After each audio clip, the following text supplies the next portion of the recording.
G8 countries میں جو شامل ممالک ہیں اس کی تفصیل کچھ اس طرح سے ہے۔ سب سے پہلے اس میں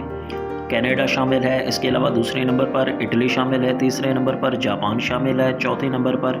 یونائٹڈ کنگڈم شامل ہے، اس کے علاوہ پانچویں نمبر پر یونائٹڈ اسٹیٹس شامل ہے، چھٹے نمبر پر جرمنی شامل ہے، اس کے علاوہ ساتویں نمبر پر رشیا شامل ہے،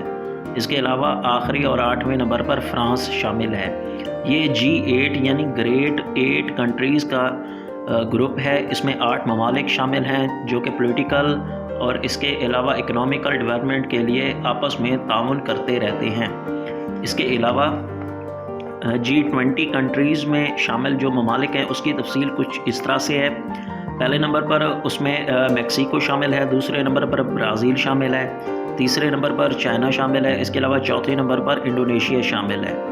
اس کے علاوہ پانچویں نمبر پر انڈیا شامل ہے، چھٹے نمبر پر ساؤتھ افریقہ شامل ہے،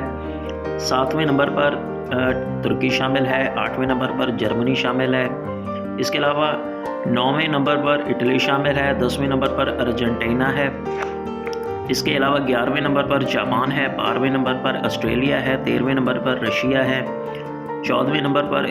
فرانس شامل ہے، 15ویں نمبر پر سعودی عربیہ شامل ہے، 16ویں نمبر پر کینیڈا شامل ہے، 17ویں پر ساؤتھ کوریا یعنی جنوبی کوریا شامل ہے، 18ویں نمبر پر یونائٹڈ اسٹیٹس شامل ہے، 19ویں نمبر پر اس میں یونائٹڈ کنگڈم ہے، 20ویں نمبر پر یورپی یونین ہے، اس کے علاوہ اسپین بھی اب G20 ممالک کا اب تک حصہ ہے۔ یہ وہ ممالک ہیں جو کہ اپنے ممبر کنٹریز کے ساتھ مختلف اسٹریٹجک کوآپریشن کرتے رہتے ہیں۔ اس کے علاوہ یہ آپس میں معاہدے بھی کرتے رہتے ہیں اور معاہدوں کی توسیع بھی کرتے رہتے ہیں۔ اس کے علاوہ یہ سیاسی یا پھر انٹرنیشنلی طور پر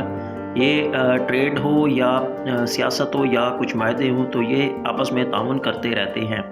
انشاءاللہ نیکسٹ ویڈیو میں آپ سے ضرور ملاقات ہوگی، تب تک کے لیے اپنے ٹیچر عمران فاروق کو اجازت دیجیے۔ اللہ نے کے بعد